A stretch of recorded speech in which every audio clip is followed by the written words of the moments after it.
much earlier than this. But now it's better late than never, and I think this discussion is an opportunity to look into these questions. We in the UN and we as citizens of this region should believe that peace will come back to Syria. Any surrender to any other scenario is not acceptable. It's simply not acceptable. From a humanitarian point of view, from a political point of view, from self-survival point of view of the countries surrounding Syria. Phase 4 that I suggest for elaboration is what is the infrastructure, safety and socio-economic context in the regions, in the original homes of the Syrian IDPs and refugees. What will happen to those people when they have returned safely to their homes? We know that parts of the country has been destroyed. Is there a system of health services that can receive those people, millions of people? Is there a system of education that can make up for the loss of 3 years of education for around 4 million Syrian young people in a rapid way? Is the infrastructure available? Is there enough water and sanitation to contain and serve millions of people? Is there enough safety and security for them?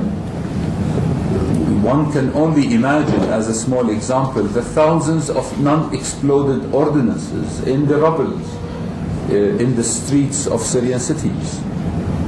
Are there sufficient teams of specialized experts who can go and manage these issues with the security forces on the ground? Therefore, if you look at the complexity of this issue, the return of the Syrian IDPs and refugees, one would understand why am I saying it's already too late to plan for this.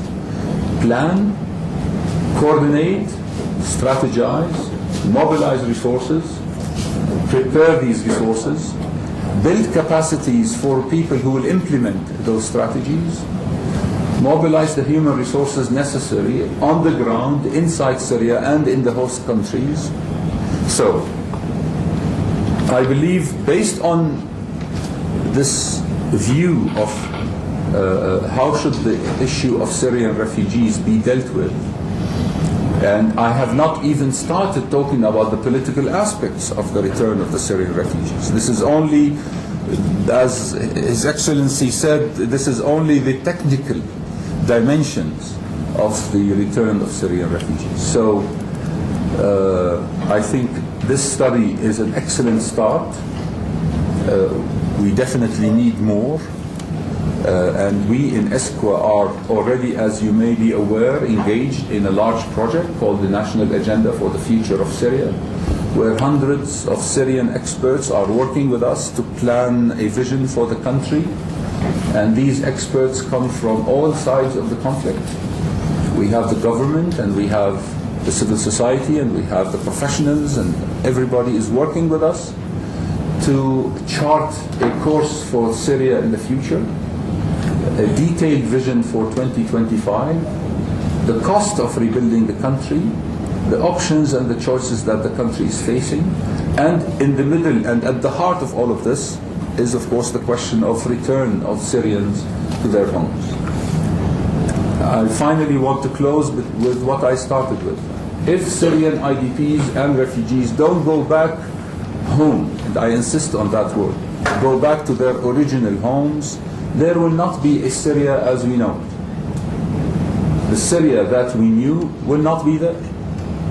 So the question is, are we as people of this region, international citizens of this world, are we willing to see the disappearance of Syria as we knew it? And if so, at what cost to each one of us? Thank you, sir, for this opportunity.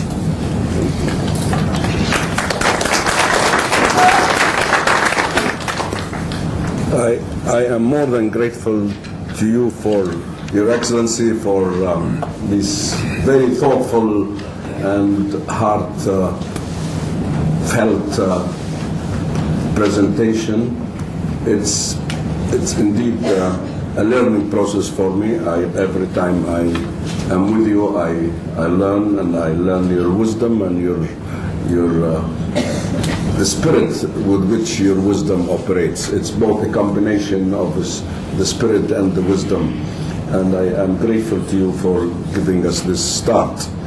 What we would like to go to now is a presentation by our distinguished speaker, Dr. Talal Abu-Ghazaleh. After Dr. Talal Abu-Ghazaleh, we will have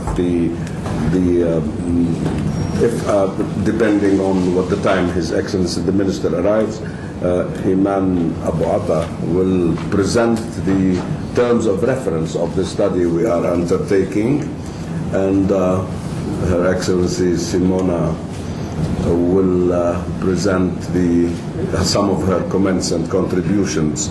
So we're doing it from different perspectives. We have, of course, our distinguished keynote speaker.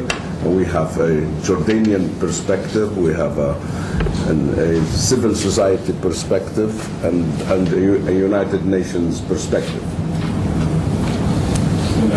Thank you, Excellency. I'd like also to thank the Economic Policy Development Forum at Talal Abu-Ghazaleh Knowledge Forum for such an opportunity this morning. And allow me to shift to Arabic language, and I will also go with what His Excellency Dr. Abdullah Dadari just mentioned. Will not give a presentation rather than I will just give some thoughts on a presentation that I've done before on the same topic. So I will allow myself to go to the Arabic language, since we have the instantaneous translators there, just to give some time to the Arabic ones to give their talent in translating. بداية